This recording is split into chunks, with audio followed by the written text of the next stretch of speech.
Number 1. જે મહિલાઓ બેસીને કચરા પોતા કરે છે તેમને ક્યારેય કમરનો દુખાવો થતો નથી. નંબર 2. છાશમાં ગોળ ભેળવીને પીવાથી પેશાબ કરતી વખતે થતી બળતરાથી રાહત મળે છે. નંબર 3. જે લોકો મોઢું ખોલીને સૂવે છે તે માનસિક તણાવનો શિકાર બને છે. નંબર 4. જો તમને માથું દુખતું હોય તો ડુંગળીને ઝીણી કાપીને પગના તળિયા પર માલિશ કરો, તેનાથી દુખાવો ઝડપથી મટે છે. નંબર 5. સૂતા પહેલા અને જાગ્યા પછી તરત જ પાણી પીવાથી તમારી યાદશક્તિ સારી રહે છે. નંબર 6. જો તમારું ગળું બેસી ગયું હોય તો તમારે ગોળ સાથે ભાત ખાવા જોઈએ. નંબર 7. ખૂબ ગરમ ખોરાક ખાવાથી હૃદય રોગનું જોખમ વધી જાય છે. નંબર 8. જો તમને વારંવાર મોઢામાં ચાંદા પડવાની સમસ્યા રહેતી હોય તો રાત્રે જમ્યા પછી ગોળનો ટુકડો ખાઈ લો. નંબર 9. જો તમને રાત્રે ઊંઘ ન આવતી હોય તો તમારા મોંમાં નાની એલચી રાખવી જોઈએ, તે તમને સારી ઊંઘમાં મદદ કરશે. નંબર 10.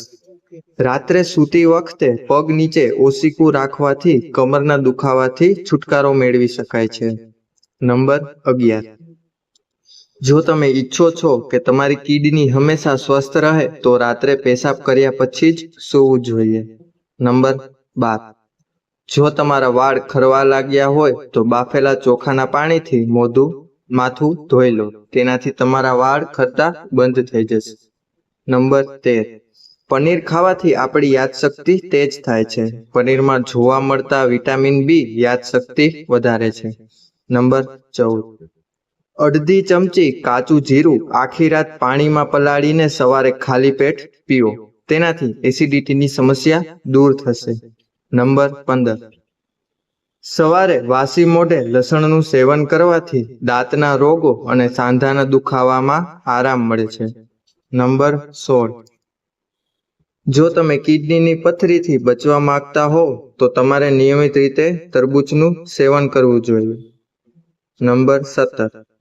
જે વ્યક્તિ શાંત રહે છે તેનું મગજ તેજ હોય છે. નંબર 18. જો તમને તમારા શરીરમાં સોજાની સમસ્યા છે તો તુલસીના પાનમાંથી બનાવેલ ઉકાળાનું સેવન કરો. આ શરીરમાં સોજો ઓછો કરવામાં ઘણી મદદ કરશે. નંબર 19. વધુ પડતો ખોરાક ખાવાથી તમારી સાંભળવાની શક્તિ નબળી પડી જાય છે. નંબર 20. આંગળીઓને ટચાકા ફોડવાની આદત સારી માનવામાં આવતી નથી. આંગળીઓના વારંવાર ટચાકા ફોડવાથી હાથના હાડકાં નબળા પડી જાય છે, જેનાથી વસ્તુઓને પકડી રાખવાની ક્ષમતા ઘટી જાય છે. નંબર 21. ડુંગળીનું અથાણું ખાવાથી શરીરમાં લોહીની ઉણપ થતી નથી. નંબર 22. વરિયાળી અને સાકરના સેવનથી આંખોની રોશની વધે છે. આ મિશ્રણને રોજ દૂધ સાથે લેવાથી આંખોની રોશની વધે છે અને આંખ સંબંધિત રોગો દૂર થાય છે. નંબર 23. મેથીના દાણા પાણી સાથે ખાવાથી છાતીના દુખાવામાં આરામ મળે છે. નંબર 24. રોટલી ખાતી વખતે તમારે તેના નાના નાના ટુકડા કરી ખાવા જોઈએ, તેનાથી પાચનમાં મદદ મળે છે. નંબર 25. જો તમે મોટું પેટ ઓછું કરવા માંગો છો તો રાત્રે 2 ટુકડા ગોળ ખાઓ અને તેના પર નવશેકું પાણી પીવો. ગોળમાં પોટેશિયમ, મેગ્નેશિયમ, વિટામિન હોય છે, જે તમારા મોટા પેટને ઘટાડે છે. નંબર 26. વધુ તાવ આવે તે વખતે હિંગનું સેવન કરવામાં આવે તો તાવ જલ્દી ઉતરી જાય છે. નંબર 27. નીચે બેસીને ખોરાકને સારી રીતે ચાવીને ખાવો જોઈએ, જેથી ખોરાક સરળતાથી પચી જાય અને તમને ઝડપથી ભૂખ ન લાગે. નંબર 28. જો તમને શરદી હોય તો રૂમાલમાં કપૂર રાખો અને તેને સૂંઘો, તેનાથી શરદીથી રાહત મળશે. નંબર 29. પગના તળિયા પર સરસોનું તેલ લગાવવાથી વ્યક્તિ ઓછી બીમાર પડે છે. નંબર 30. 35 થી 40 વર્ષની ઉંમર શરીરમાં થાક અને નબળાઈ વધવા લાગે છે. આ માટે જો તમે આયર્નની ઉણપથી પીડાતા હો તો તમે વધુ થાક અને નબળાઈ અનુભવો છો.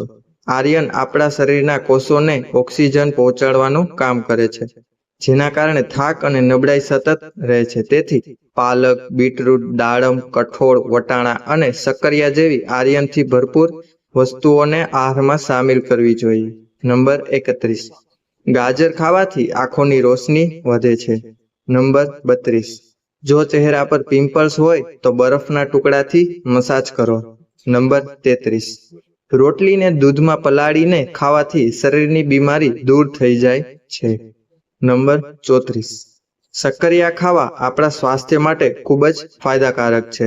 તે આપણા વાળને ઝડપથી સફેદ થતા અટકાવે છે. નંબર 35. જો તમે મોટાપાથી પરેશાન છો તો દરરોજ 1 ચમચી અળસીનું સેવન કરો. તે તમારી સ્થૂળતા ઘટાડવામાં મદદ કરશે. નંબર 36. ખાંડવાળી વસ્તુઓનું સેવન ઓછું કરવું જોઈએ. નંબર 37.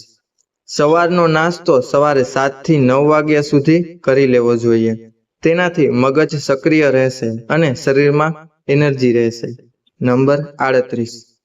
રોટલીના બદલે વધુ શાકભાજી ખાઓ અને વધુ પ્રમાણમાં સલાડ ખાઓ. આ તમને રોગોથી બચાવશે. નંબર 39.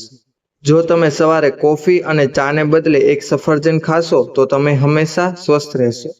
નંબર 40.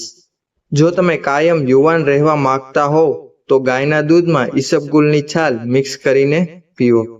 નંબર 41. જો તમારે વજન ઓછું કરવું હોય તો લીલા કેળા ખાઓ. તેમાં ભરપૂર માત્રામાં ફાઇબર હોય છે જે ભૂખને નિયંત્રિત કરે છે અને શરીરને એનર્જી આપે છે.